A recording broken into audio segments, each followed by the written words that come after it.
Supreme Court allowed the appeal in matter of Aslam alias Imran versus State of Madhya Pradesh and set aside the judgment and order dated 26 September 2024 passed by High Court of Madhya Pradesh at Jabalpur in the criminal appeal and the judgment and order dated 21st November 1995 passed by trial court in sessions trial. While acquitting the appellant of all charges against him, court said that it is a settled law that enmity is a double-edged weapon.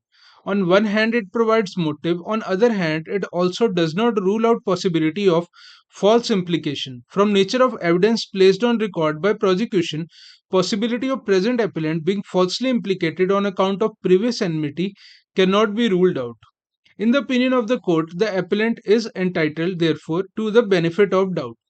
Facts of the case were that on 22nd August 1994, at around 12:30 p.m., abusive quarrel broke out on the road between the accused, appellant Aslam alias Imran, and the deceased at an area Naya Mohalla.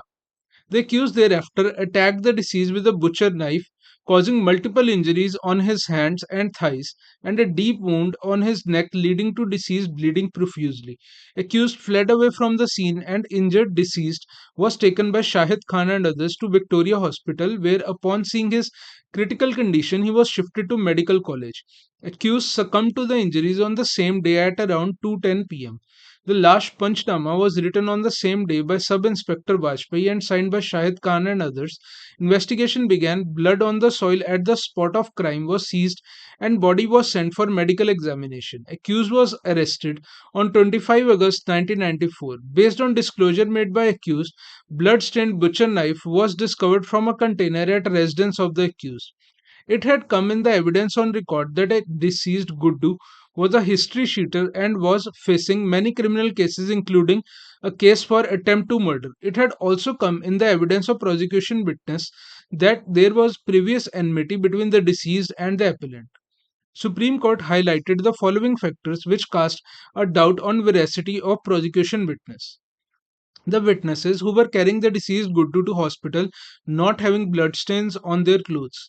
Witnesses not informing either the police station or the police constable who was standing at a distance of about 50 steps from the place of incident. The contradictions in the evidence of witnesses with regard to presence of each other at the place of incident. The witnesses not informing the cause of death of the deceased Guddu in the MLC papers, though according to them they were aware about the person who had inflicted the injury on the deceased, and recording of the statement of the witnesses after a long gap after the date of incident when the said witnesses were very much available.